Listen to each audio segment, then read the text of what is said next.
comprendre ta douleur. Donc l'enjeu de cette session organisée par la commission pédiatrique et la commission des psychologues, c'était d'aborder l'utilisation des diagnostics utilisés chez l'adulte en pédiatrie. Quel est leur impact chez un enfant ou un adolescent en développement? Ces diagnostics doivent-ils être utilisés ou pas? On a commencé par un binôme de psychologues, Laetitia Tanche et Anouk Després, qui travaillent en structure douleur chronique et en SSR avec des enfants et des adolescents, et qui ont abordé les choses d'un point de vue plus systémique, d'aborder la particularité de la famille et de la prise en charge de la famille dans ces situations. Ensuite, Bertrand Lyonnais, qui est psychologue, a continué la session. Donc, il a la particularité de travailler en structure avec des adultes, mais également en pédiatrie, donc de pouvoir aborder les deux champs aisément. Donc il a un point de vue qui est celui plutôt de dire que c'est une erreur d'appliquer les diagnostics de l'adulte à la pédiatrie, et il a pris comme modèle la psychiatrie et la pédopsychiatrie pour le démontrer.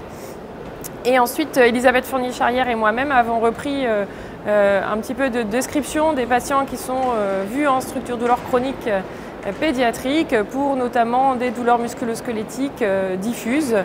Quels sont ces patients? Quel âge ont-ils?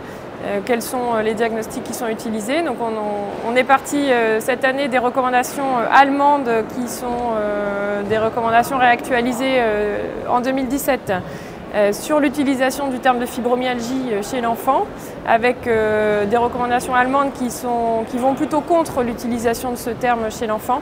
Et c'est plutôt également notre avis au niveau de la commission pédiatrique, même si bien sûr des travaux doivent être encore menés sur les critères pour définir ces patients, sur leur évolution à l'âge adulte et sur leur prise en charge. Lorsqu'on utilise des diagnostics d'adultes et qu'on les transpose chez des enfants ou des adolescents, il y a plusieurs risques. Alors, ces risques, la plupart sont supposés, sont perçus, mais ne sont pas encore réellement prouvés.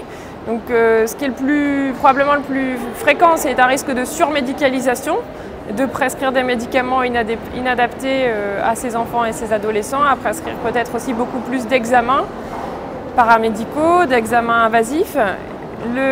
L'écueil, c'est surtout de stigmatiser un enfant ou un ado dans une identité de malade, alors que lui laisser une porte de sortie et le laisser dans une situation de douleur chronique diffuse simplement, lui permet de devenir un adulte non malade, alors qu'être un adolescent fibromyalgique, c'est déjà être un adulte fibromyalgique. Donc une expertise INSERM est en cours sur la fibromyalgie, je n'en fais pas partie, mais elle devrait nous donner des grandes orientations sur la fibromyalgie en général, y compris dans une spécificité pédiatrique.